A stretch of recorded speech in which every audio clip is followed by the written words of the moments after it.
Hello friends, welcome back to our another episode of what it in a day. So দিনটি ছিল West Bengal election day. তো প্রথমে সকাল সকাল উঠে গিয়ে ভোটটা দিয়ে এসেছিলাম, তারপরে সেখানে আগে সকালে ব্রেকফাস্টটা সেরে আর নিয়েছিলাম। সেদিনের ব্রেকফাস্টে খেয়েছিলাম ফেনা ভাত আর ঘি আর মাখন দিয়ে, লঙ্কা দিয়ে মাখা আলু সিদ্ধ। আর তার উপরে একটু চিকেনের ঝোল দিয়ে বা চিকেন দিয়ে খেতে কিন্তু খুব ভালোই লাগে, কারণ রোজই অফিসে যাই, তাড়াহুড়ো করে খেয়ে যেতে হয়, তাই জন্য মাকে বলেছিলাম এই দিনটা বাড়ি থাকছি, তাই জন্য একটু ভালো মন্দ কিছু রান্না করো। তারপরে খেয়ে দিয়ে উঠে একটু করে নিয়েছিলাম প্লান্টিং। তারপরে প্ল্যান্টিং করার পরে তো এখানে স্নান করে একেবারে চলে এসেছিলাম, আর স্নান করেছিল এখানে অক্ষয় তৃতীয়ার কিছু মিষ্টি, সেই মিষ্টি একটু খেয়ে নিলাম। খেয়ে নিয়ে তারপরে সেরে ফেলেছিলাম লাঞ্চটা। আর লাঞ্চে ছিল শাক ভাজা, সেটার মধ্যে একটু লেবু দিয়ে ভালো করে মেখে খেয়ে নিলাম।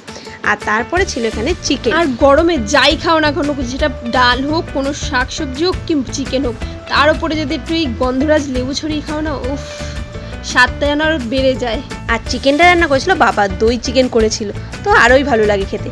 আর চিকেন খাবো, তারপরে একটু মিষ্টি টক বা চাটনি না হলে হয়ই না, তাই জন্য এখানে মা করেছিল আম দিয়ে পাতলা মিষ্টি টক, সেটা দিয়েও একটু ভাত খেয়ে নিলাম। আর কি, তারপর তো চলে গেছিলাম একটু আড্ডা মারতে। একটা দিন ছুটি পেয়েছি, তাকে আর বাড়ি বসে কাটানো যায়? আর সেখানে গিয়ে এত সুন্দর হাওয়া দিচ্ছিল, সেদিন মেঘলা মেঘলা আকাশ ছিল, তাই একটু চিপস খেয়ে নিলাম। আর এখানে দেখো আইসক্রিমটার কি অবস্থা হয়েছে। আইসক্রিমটা এনেছিলাম 1 ঘন্টা আগে, সেটাকে যদি 1 ঘন্টা পরে খাই তো ওটা তো জল হবেই গলে। তো আইসক্রিমের ফ্লেভারটাও খুব ভালো ছিল। তারপর তো চলে আসলাম বাড়ি, তাও আবার কি ভিজে ভিজে। তো ভিজে ভিজে এসে বাড়ি এসেই দেখলাম চিকেন পকোড়া মা করেছিল, আর সেই পেলে কি আর ছাড়া যায়, তাই জন্য চিকেন পকোড়াটা দিয়েই সেরে নিলাম ডিনারটা।